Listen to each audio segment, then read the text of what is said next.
नमस्कार साथियों, चाइना और ताइवान के हमले की तारीख मतलब चाइना ताइवान पे कब युद्ध छिड़ेगा और कब कब्जा करेगा उसकी तारीख तय हो चुकी है। वह टाइम टेबल जारी हो चुका है। एक रिपोर्ट में बताया गया, ब्लूमबर्ग की एक रिपोर्ट है।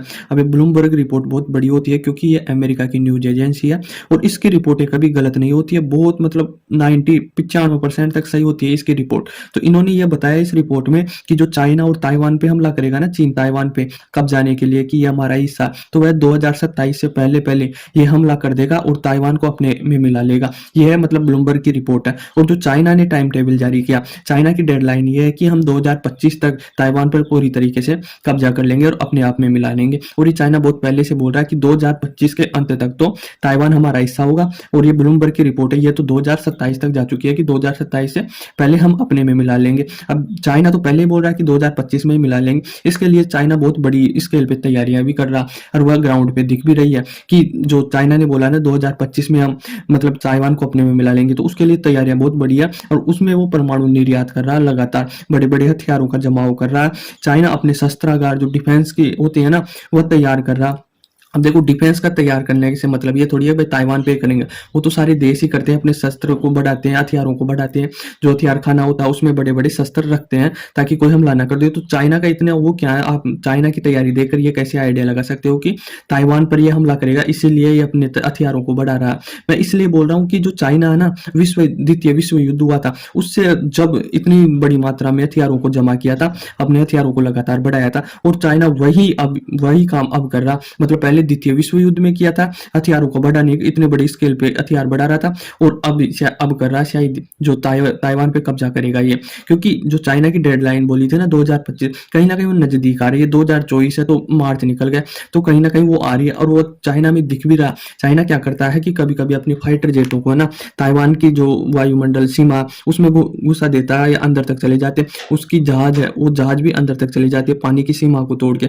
तो कभी कभी चाइना प्रैक्टिस करता रहता है कि हाँ, हम यदि युद्ध करें तो किस प्रकार से ताइवान को घेरना है, किस प्रकार से हमें रणनीति लड़ना है। तो कभी कभी वह उल्लंघन कर देता है, ताइवान की टेरिटरी में घुस जाता।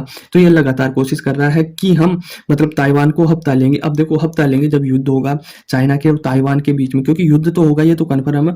चाइना कभी नहीं छोड़ेगा ताइवान को इस प्रकार से। तो भारत और अमेरिका का इसमें रोल क्या होगा कि भारत यदि आक्रमण करेगा चाइना ताइवान पे, तो भारत क्या करेगा, अमेरिका क्या करेगा। तो ये कहीं ना कहीं बहुत बड़ा मायने रखता है। ऐसा नहीं है कि अमेरिका छोड़ दे उसको यूक्रेन की तरह ही, भाई यूक्रेन जैसे संभाल लेगा। ये बहुत बड़ी गलती होगी अमेरिका के लिए कि ताइवान को अकेला ना छोड़े। प्रशांत महासागर में यदि चाइना उसको घेरे ना, तो अमेरिका भी अपनी जो नेवी है वो ताइवान के आसपास लगा दे। और एक सवाल मैं आपको पूछ रहा हूं कि यदि ताइवान पे चाइना हमला करे, तो क्या उसके साथ साथ हम भी हमारा अक्साई चीन लेने के लिए भारत मतलब अक्साई चीन पर हमला करे या ना करे, या आप अपनी राय कमेंट बॉक्स में बता दीजिए। अब देखो, ब्लूमबर्ग की रिपोर्ट आई थी कि 2027 तक ये हमला कर देगा। तो ताइवान का जो आसपास है ना, देखो पहले ज्योग्राफी देख लो आप ताइवान की और चाइना की।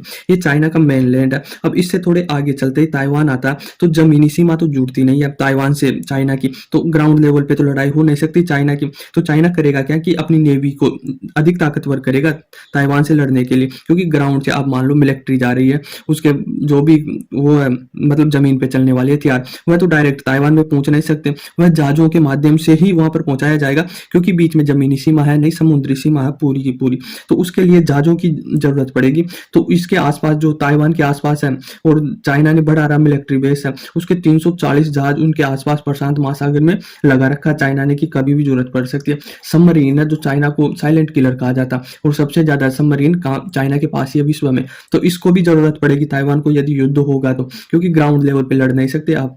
यदि युद्ध होगा तो ताइवान की जमीन पे जल के माध्यम से ताइवान की जमीन पे आकर ही आपको लड़ना पड़ेगा, फाइटर जेट के माध्यम से होगी। तो टोटल लड़ाई है ना नेवी के दम पर ही जीत सकता है चाइना, और चाइना को ये पता भी है। तो कहीं ना कहीं वह नेवी को काफी स्ट्रॉन्ग कर रहा है यदि ताइवान से लड़ना है तो ये बहुत बड़े स्केल पे युद्ध होगा। और यदि इस युद्ध होता है और चाइना और ताइवान के बीच होता है, इसमें अमेरिका की एंट्री हो जाती है, तो उस टाइम पे जो चाइना की क्या रणनीति होगी, किस प्रकार से लड़ाई करेगा वह, और युद्ध किस प्रकार से आगे बढ़ सकता है। क्योंकि देखो, चाइना और ताइवान के बीच लड़ाई होगी ना, तो वह यूक्रेन और रशिया के युद्ध की तरह लंबा नहीं खींचेगा।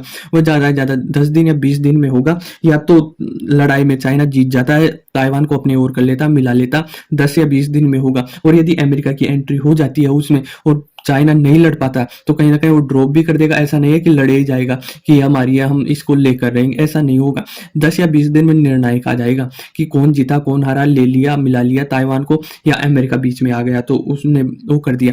20 दिन। अब इसमें क्या होगा कि जो इकोनॉमी सैंक्शन बहुत भयंकर तरीके से लगाएगा अमेरिका चाइना को। अब चाइना को ये पता भी है तो चाइना इसके लिए बड़ी बड़ी तैयारियां भी कर रहा। और जो कंपनियां ये मान लो रशिया यूक्रेन के हुए तो रशिया में से अमेरिका की कंपनियां निकाल ली, पर चाइना में से निकालना बहुत कठिन होगा क्योंकि एक बहुत बड़ी इकोनॉमी है, 19 ट्रिलियन है। यदि कोई भी कंपनी चाइना से निकलेगी सैंक्शन लगा के तो कहीं ना कहीं वो कंपनी भी डूब जाएगी, क्योंकि इतनी भारी भरकम देश से निकल रही है तो उसको जो इनकम होगी वह इनकम बहुत कम हो जाएगी। और ये कंपनियां भी बहुत अच्छी तरीके से जानती है कि हम चाइना से निकलेंगे तो हमारी इनकम बहुत कम हो जाएगी और उसके लिए अल्टरनेटिव भारत बचेगा। तो भारत में अभी इतनी जीडीपी है नहीं तो कहीं ना कहीं सर्वाइव करने के लिए बहुत मुश्किल होगी, बहुत मुश्किल से निकलेगी। चाइना से कंपनियां इतनी आसानी तरीके से निकल नहीं सकती है।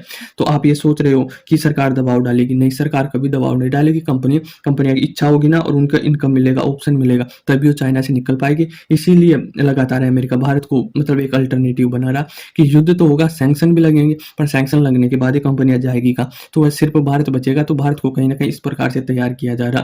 तो ये टाइम टेबल है ना, जो डेडलाइन है, चाइना तो बोल रहा 2025 से, ब्लूमबर्ग की रिपोर्ट है 2027 से, और ये कहीं ना कहीं इन दोनों के बीच में ये युद्ध होगा। अभी कौन जीतता कौन हारता, पर ताइवान को अमेरिका अकेला ना छोड़े बस, कि यूक्रेन की तरह छोड़ दिया भाई हथियार दे रहा, नहीं, उसको प्रॉपर लड़ना पड़ेगा ताइवान के लिए।